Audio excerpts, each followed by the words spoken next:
সকাল ৬টায় ঘুম থেকে উঠে একা হাতে সংসারের সমস্ত কাজগুলো ঠিক ১১টার মধ্যে কমপ্লিট করে ফেললাম। হ্যালো বন্ধুরা, গুড মর্নিং। কেমন আছো তোমরা সবাই? আশা করছি তোমরা সবাই যে যেখানে আছো ভালো আছো, সুস্থ আছো।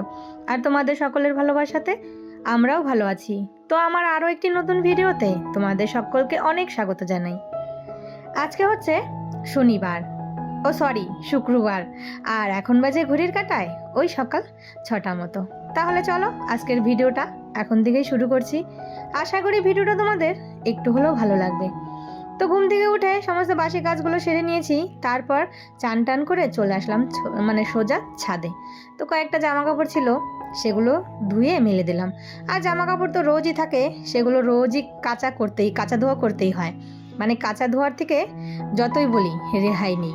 আর একটা জামা কাপড় যেটা হয়তো পরেছে ওটা না ধুয়ে না রাখতে ভালো লাগে না। এই তো গরমের দিন পড়ে গেলে তখন দেখবে ওই ঘামের গন্ধ হয়, আবার সেটা পরবে ভালো লাগে না। আর কোথাও গেলে তো সেই জামা কাপড় না ধুয়ে আমার আবার কেন জানি না তুলতে ইচ্ছা হয় না, শুধু শাড়িটাই রেখে দেই, কেননা দামি শাড়িগুলো তো সবসময় ধোয়া যায় না। তো যাই হোক, ওইদিকে পুজো টুজো দিয়ে চলে আসলাম এই যে ঘরে। তো এদিকে দেখো, ঘরে এসে আগে এই যে তোমার চুলটা আঁচড়িয়ে তারপর হচ্ছে সিঁদুর পরে মুখে একটু ক্রিম মেখে সোজা চলে যাব রান্নাঘরে। আর জানো তো, যতই গরমের ভাবটা পড়ুক, ঠোঁটে যদি একটু কিছু না লাগাই তাহলে এই ঠোঁটটা কিন্তু চরচরে হয়ে থাকে। আর আমার আবার ঠোঁটটা খুব ফাটে। সারা ঠান্ডা গেল আমার কিন্তু এই ঠান্ডার মধ্যে এই যে দেখো ভেজলিন কিন্তু লাগাতেই হয়েছে। তো এর মধ্যে কিন্তু আমার একটা কাজও হয়ে গেছে, সেটা তোমাদের সঙ্গে বলাও হয়নি, শেয়ার করা হয়নি। হাজব্যান্ডের টিফিনটা আমি রান্নাঘর পুজো দিয়ে এসেই সবার প্রথমে আগে টিফিনটা রেডি করে নিয়েছি। ওই যে বললাম না যে হাজব্যান্ডের হাতে হাতে টিফিনটা পাঠিয়ে দিব, তার জন্য তাড়াতাড়ি করে টিফিনটা একবারে রেডি করে দিয়ে তারপরে কিন্তু ওই ঘরে গিয়েছিলাম মাথা টাথা আঁচড়াতে। তারপর একদম ফ্রি হয়ে এসে আগে সবার প্রথম নিজের জন্য একটু চা বসালাম। এই চাটুকু খেয়ে নিজের একটু এনার্জিটা এনে তারপর লেগে পড়বো আবার সংসারের কাজে। তো চলো আগে চাটাই খেয়ে নিই।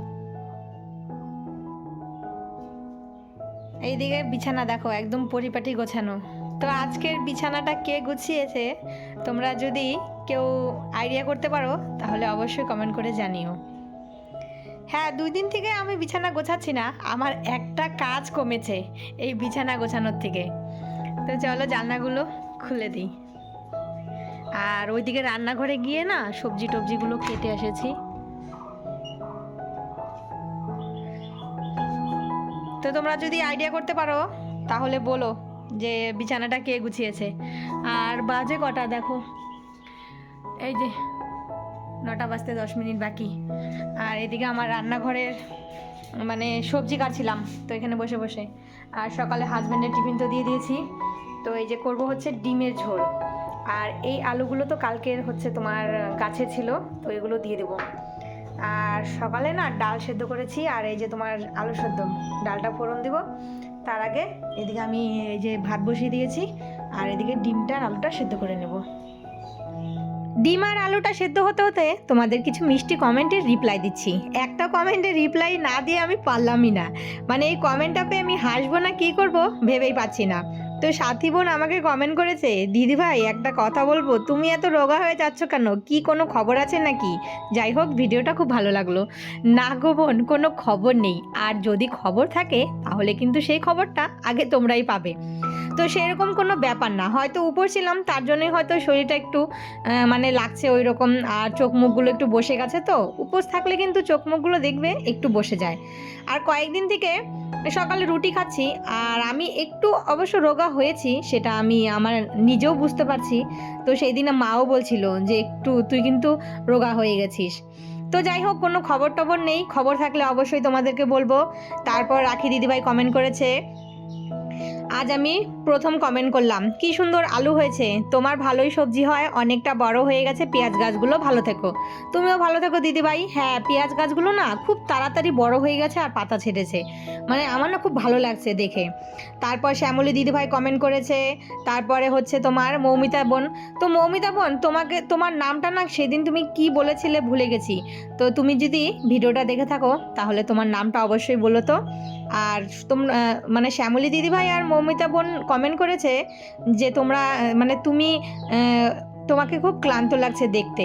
তো সত্যি বলছি, মানে একদিন উপোস থাকলে না তার পরের দিনটা কিন্তু শরীরটা একটু ক্লান্তি অবশ্যই লাগে। দেখবে তুমি সারাদিন উপোস থাকো যেমন তেমন, যদি কিছু খাও তারপর তোমার শরীরটা ছেড়ে দিবে আর ভালো লাগে না, আর চোখ মুখগুলো কিন্তু বসে কেমন যেন হয়ে গেছে, তার জন্যই হয়তো মানে একটু ক্লান্ত ক্লান্ত লাগছে দেখতে। তো যাই হোক, তোমরা অনেকেই কমেন্ট করেছো, খুব ভালো ভালো কমেন্ট করেছো, মিষ্টি মিষ্টি, আর এইভাবেই কমেন্ট করো আর আমার পাশে থেকো। তো এইদিকে কমেন্ট পড়তে পড়তে আমার রান্না বান্নাও শেষ হয়ে গেছে। আজকে একটু চষি করেছি, তো সেই দিন যে বাড়ি থেকে নিয়ে এসেছিলাম না, তো সেই চষিটাই। তো এই যে দেখো সমস্ত রান্না বান্না করে তারপর কয়েকটা আলু আর বিনস এটা আমি কেটে রেখে দিচ্ছি কালকের জন্য, এটা না কালকে ভাজা করব। তো চলো এগুলো কেটে তারপর কথা বলছি তোমাদের সাথে। তো বন্ধুরা, বাজে হচ্ছে এখন 10:45। তো এদিকে রান্নাবান্না কমপ্লিট হয়ে গেছে, গ্যাস ট্যাস পরিষ্কার করে নিয়েছি, আর এদিকে তোমার রান্নাঘরটাও পরিষ্কার করে নিয়েছি। আর আজকে রান্না করেছি কি, তো চলো তোমাদেরকে একটু দেখাই। তো এই যে এখানে সকালে খাওয়ার জন্য শুকনো লঙ্কা আর হচ্ছে তোমার ধনেপাতা দিয়ে আলু সেদ্ধ মাখা করছি, আর করেছি হচ্ছে পেঁয়াজ টমেটো দিয়ে ডাল, মুসুরির ডাল। আর এই যে হচ্ছে আলু বেগুন টমেটো দিয়ে একটু মানে মাছ ছিল, ছোটো মাছ, তো সেটার একটু চচ্চড়ি। আর এই যে হচ্ছে ডিমের ঝোল। আর তো এটা তো করলাম, তোমরা তো দেখলেই। তো এটা তো রেডিমেড, তো এর জন্য না আমি বুঝতে পারিনি, জলটা একটু বেশি হয়ে গেছে। তো যাই হোক, ওইদিকে ছেলের খাওয়া দাওয়া হয়ে গেছে, ছেলে আমার স্কুলে চলে গেছে।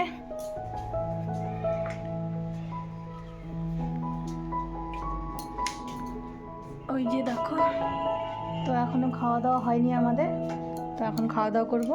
আর ওই যে বড় ছেলে চলে এসেছে টিউশন থেকে।